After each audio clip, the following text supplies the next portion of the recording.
Hi friends, welcome to my channel. If you're new, welcome back if you're a returning subscriber. My name's Jonathan. I make luxury videos, unboxings, and reviews. And today I thought I would share with you a 1 month update of having my P9. So let's get into it. Before I get started with today's video, I would really appreciate it if you can hit that like and subscribe button. It really does help my channel grow. I make videos every other day as well as shorts. So if you like that kind of content or simply want to see more of me, then definitely hit that like and subscribe button. And without further ado, let's get into today's video. So I picked up the Louis Vuitton Speedy P9 about a month or so ago. By the time I post this video, it will be 1 month of me having this beauty.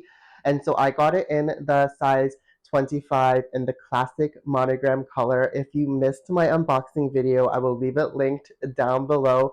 Definitely go and check that out. But I absolutely loved this color and I really wanted something very classic just because for the price point that I'm paying for this handbag, I wanted to be able to use it quite regularly. And with the unique colors that Louis Vuitton offers, I wasn't sure how I would incorporate some of those into my daily wardrobe. So I figured the classic monogram you could not go wrong with. So after about 1 month of using this bag, I've definitely noticed some pros and cons. So let's go ahead and start off with the cons. So my first con for this handbag is going to be with the zipper pull. I honestly don't know why Louis Vuitton did a leather zipper pull for the P9. I kind of wish that they did a metal zipper pull similar to the Speedy 30 that I have, just because I am worried that over time this leather zipper pull will break off. Just because if you know, for a lot of vintage Speedies and the canvas material, they came with this leather pull tab, and you'll notice that on the secondhand market, so many of them have this tab ripped off. And so I've been very, very mindful of using the tab, and I've been grabbing it mostly from the metal itself, which I also feel might cause some strain on that part. So I've been very, very mindful about how I've been opening and closing this bag just because I don't want the pull tab to rip off. The second con that I have for this handbag is going to be the opening. I obviously knew about the opening going into the bag just because this is not something new. All Speedy 25s have a very small opening just because that when you open up the zipper, the opening to get in and out of it is very, very small. I kind of wished that Louis Vuitton had designed the zipper pull similar to the Speedy 20, where it kind of goes down the side. I obviously understand why they chose not to do that, just because they really wanted to bring back the Louis Vuitton heritage with this piece and kind of go back to the original designs, which is why you'll see that the zipper pull has the little hole through it, just so that way you can lock your bag using that mechanism. So I understand the reasoning behind it. However, functionality wise, it really is difficult to get things in and out. And especially because I like to wear my toiletry pouch 19 as a catch-all for this bag, it is very, very tight fit to get that out. It does work, don't get me wrong. I am able to get it in and out quite easily. However, it is a tight fit. So that is my second con for this bag, is definitely going to be the opening. And the third con that I have for this bag is definitely going to be the price point. Don't get me wrong, I do not regret purchasing this bag and spending the money on it. However, that being said, I don't see myself purchasing multiples of these.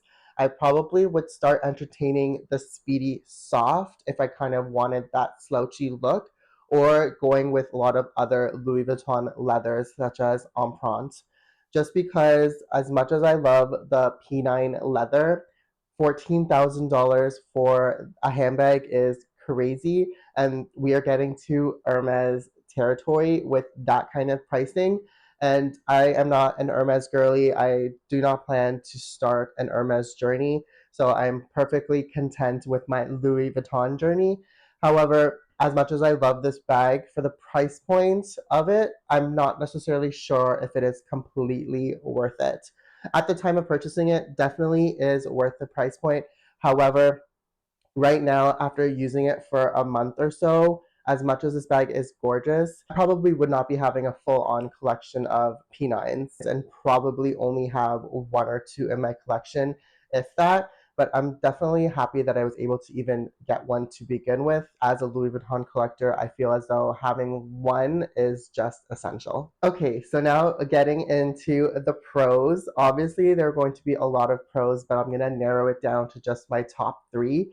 And so my first one is going to be how soft and supple this leather is, and as well as how light the bag is. As my mom mentioned in last week's video, her leather bags that she has are so heavy sometimes, and this one is so light compared to those. So it definitely doesn't feel like you're wearing such a heavy handbag.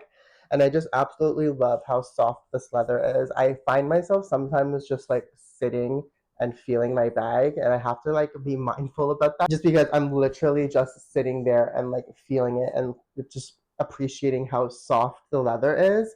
And so definitely the first con is going to be the craftsmanship, and the leather that was used is impeccable. The second pro that I absolutely appreciate about this bag is going to be the treated leather that Louis Vuitton decided to put on it. I absolutely love that they went with that option instead of using the raw vachetta leather, just because for me anyways, it would really deteriorate me from using the bag, just because I would be so worried about getting any water spots or any staining on the leather. And so I'm happy that Louis Vuitton has made it with pre-treated leather, just because it gives it a little bit more carefree aspect for me anyways. If you're a type of person who loves the raw vachetta leather and would have no problems wearing that bag out, then by all means. But for me, anyways, I haven't been exposed to a lot of raw vachetta. I've only recently started to dabble in it, with the Murakami collection being my first couple pieces. And so I'm very, very pleasantly surprised that Louis Vuitton decided to use treated leather on the P9s, just because I find it easier to have that worry-free aspect, especially with the Canadian rain and snow. So that is my second pro for this bag, is the fact that it came with pre-treated leather. And the third pro that I have for this bag is just how versatile it is. Obviously, that is just going to be an inherent trait of the Speedy bag itself. But for this one particularly, I find myself using the crossbody strap a lot more than I do with my Speedy 30, just because I love how it molds to my body. Granted, I could probably have my Speedy 30 do the same if I didn't have an insert with it. And obviously, I don't carry an insert with my P9. However, I just love how small the bag looks up against my body. And when I wear it as a crossbody, it just folds into itself. And I find myself like not even feeling like I'm wearing a handbag, if that makes sense. So absolutely love the versatility aspect of it. And I also really appreciate all the little extras that came with it, such as the luggage tag, clochette, as well as that removable pouch. And just the little details on this bag is insane. Every little hardware is stamped with Louis Vuitton logos, and it's just impeccable, all of the details. So hands down, it is definitely one of my favorite handbags in my collection so far. Thank you so much for watching. I really do hope you enjoyed today's video. If you like this kind of content or simply want to see more of me, then definitely hit that like and subscribe button. And until next time, I will see you in the next one. Bye for now.